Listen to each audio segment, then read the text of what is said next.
হুবের পাগল। এই হুবের পাগলের কারণে আমরাও কিন্তু ঘোড়াশাল পৌরসভা পলাশ থানা জেলা নরসিংদী দিয়ে চলে আসছি।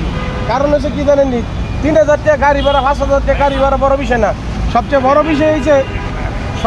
বিষয় হয়েছে কি জানেন, মানুষ কিন্তু চায় যে ভালো খাবার, টাকার দিকে এমন মানুষ চায় না। আগে বলতো কি একের ভিতরে সব, বলতো না? আমরা আদর্শ লিপি গিয়ে কিনতাম একের ভিতরে সব।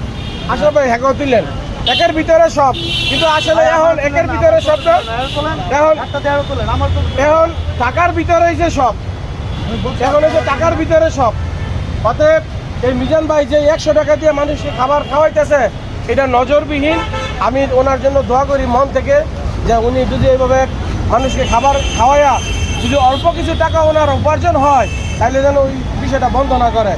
আর ভাইরাল যারা হয় কিছুদিন পরে ভাইরাল থাকে না, এরকম ভাইরাল অনেকরে আমি দেখছি। আমরা মোবাইল এই চালাইতে যায় অনেকরে ভাইরাল দেখছি, কয়দিন পরে বইয়ে জায়গা ব্যবসা দেয়। বিশেষ করে নারীরা অনেক সময় ভালো ভালো কথা বলে গঠনমূলক, কিছুদিন পরে ড্যান্স দেয়, পরে বিভিন্ন কোম্পানির কাছে বিক্রি হয়ে যায়। এরপরে আস্তে আস্তে মানুষ তাদের থেকে বিরক্ত হয়ে অন্যদিকে চলে যায়। কিন্তু এই মিজান ভাই, আমি যেমন 2004 সাল থেকে মানবিক ভিডিও করতেছি, মানুষকে খাবার বিলি করি। আমি নিজেই, আমার একটা চ্যানেল আছে। আচ্ছা ভাই, আমাদের প্রশ্ন আছে, এই যে মানুষ অনেক খাবার নষ্ট করছে ভাই, কেমন না এইভাবে 3 বস্তা, এইভাবে আমি হ্যাঁ দিল না, হ্যাঁ তো চিন্তা করে গেছে ভাই হ্যাঁ তো না, হ্যাঁ তো সামনে ভাই 2 বস্তা খাবার নষ্ট করছে, এটা আপনি কি চোখে দেখতেছেন? আসলে খাবার নষ্ট যাই করে, একটি বাদ দানা কেউ সৃষ্টিকর্তা ছাড়া সম্ভব না। যে ইচ্ছাকৃতভাবে খাইব মনে করিয়া যে তাই না খাবারগুলো লইয়া খাবার নষ্ট করে, সৃষ্টিকর্তা স্বয়ং তার উপরে অভিশাপ দিবে। অভিশাপ তো হইব, কারণ খাবার নষ্ট করা কারো পক্ষে সমস্যা না। আপনি বাড়িতে 1 কেজি ঘুষ না 17 জনে খাইবেন, আর দাওয়াতে গেলে 1 কেজি ঘুষ খাইবেন আর ভাই যে আড্ডি ফালাই দিবেন, নষ্ট করবেন, এটা আমি সমর্থন না। কারণ উনি গরিব মানুষ, উনি কোটি কোটি টাকার ধন সম্পদ মালিক না। উনি গরিব মানুষ, যেই আবেগের ঠেলায় উনি কাজগুলো করতেছে, যেন এই কাজগুলো যেন ধরে রাখতে পারে। আমরা যতটুকু খাবার খাই কতটুকু খাবার নেব।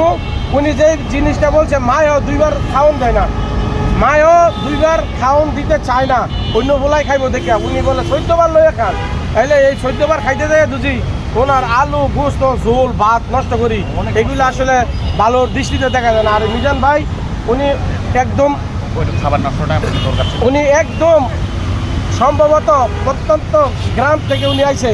ওনার কথাবার্তার মধ্যে অনেকটাই সহজ সরল ভাব আছে। উনি বানায় কথা বলেন, আমি যতটুকু দেখছি অনেকগুলো চ্যানেলের মধ্যে দেখছি। অতএব উনি যেই মানবিক কাজ করতেছে, এরকম কাজ বাংলাদেশের কেউ করে না। 5000 কোটি টাকার মালিক হইল এইভাবে মানুষকে খাওয়াই দেখো না, এটা নিশ্চিত, এটা আমিই জানি।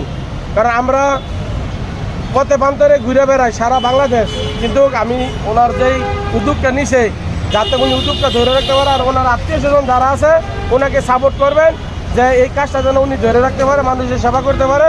পৃথিবীতে সবচেয়ে যদি মানুষ সৃষ্টিকর্তাকে জিজ্ঞাসা করতো যে আপনি কিসে খুশি হন, তাইলে অবশ্যই সৃষ্টিকর্তা বলতো যে আমি যার ঘরে বেশি খুশি হলে মেহমান পাঠাই।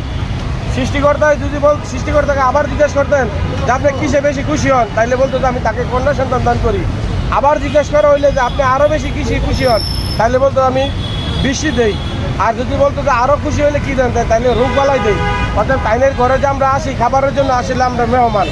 টাকা দিয়ে 100 টাকা গরুর গোস্ত তো ঝোল তো ভালো কতই গেরানো পাওয়া যায় না। যদি বিয়া বাড়ির মধ্যে 500 টাকা দিতেন চান, তাহলে এই বিয়া যান না, শহরে 1000 টাকা লাগে নিম্নত্ব। আর তাই 100 টাকা দাও যে খাবারটা খাওয়াইতেছে, এটা একটু নিয়ামত। সৃষ্টিকর্তায় ওনার যেন নিয়ামত ডাইলা দেয়, ওনার রিজি রোজগারের যেন আয় বরকত দেয়, ওনার ছেলে সন্তান ওনার ফ্যামিলিদেরকে যেন সুস্থ রাখে, সকলের সুস্বাস্থ্য কামনা করি। আর এই মিজান ভাইয়ের হোটেলটা হয়েছে আগারগাঁও তালতলা বাস স্ট্যান্ড থেকে পশ্চিম পাড় ইউটার্ন ডাইনে লইলে 337 নম্বর পিলারের হাতের বাম পাশে। যারা